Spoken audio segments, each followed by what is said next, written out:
Tambay Gubi Saturday edition. Mayong buntag! Hello po, may Yes, buntag. mayong Happy New Year. Happy New Year, ma'am. Unsay pangalan nato, ma'am? Anto. Okay, maayong buntag, ma'am. Kini ma'am, mangutana ta, ma'am. Mutambag ta, no? Sa ato ang letter sender. Oo. Ma'am, kanang isip usa ka misis, ginaunsa nimo pagbadlong imuhang bana. Di ba namag yung mga panahon, no? Nga kinahanglan gyud ta mo badlong sa bana. Maybe usahay magpabadlong sila. Unsa imuhang pamaagi, ma'am, sa pagbadlong sa imuhang bana? Kung dunay higayon nga magpabadlong ang imong bana. Yes, para sa ako, gina-realize na ko sa like kanang pagdagabi, hubog siya nga time. Yes. So, wa siya kabalo. Sa iyang ginabuhat. Agad. Sobrahan nag-inom. Aha. Wala siya kabalo. Mm-mm. So, pagka buntag ana, so okay na iyang paminaw. So, gina-istorya na ko sa iya nga, ingana imong gibuhat gabi wala ka kabalo, kaya sobrahan na ka sa imong niya na inom. No, okay. So, gina-istorya na ko siya kay ako po, ma'am, experience ko na ko sa akong kaugalingon sa akong pamilya, akong papa palahubog po.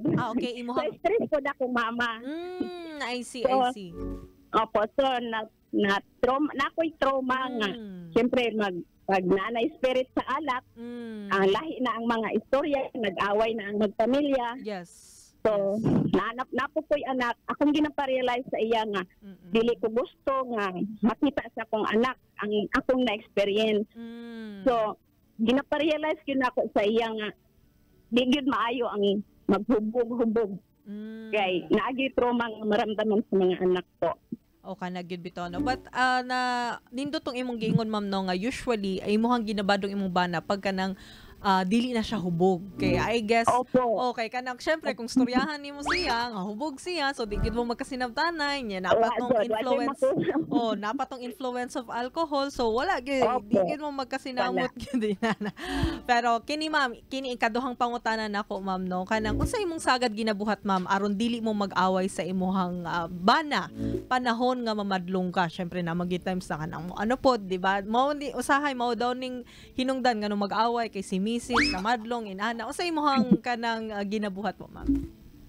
Ano po, kalma lang kasi pag pareho mo mainit po ang ulo, wala po'y mahitabo eh.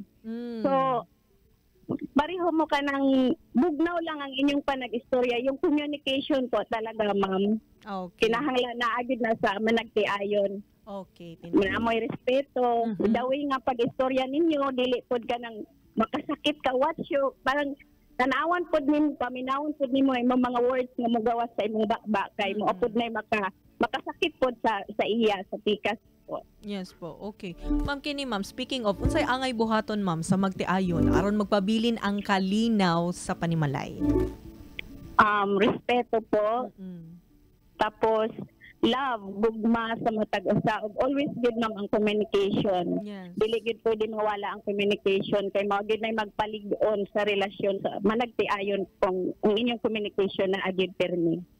Okay. Ma'am, kini, ma'am, medyo balikan nato tong first question, ma'am, kay di ba niingon ka, ma'am, nga mismo ikaw anak pud ka sa imuhang papa pud no, palahubog ato. Niadtong panahon, ma'am, tong bata ka, unsay imuhang kanang mahinumduman nga mga kanang experiences every time na kanang hubog ang papa? Unsay imuhang ma-feel ato na time, ma'am?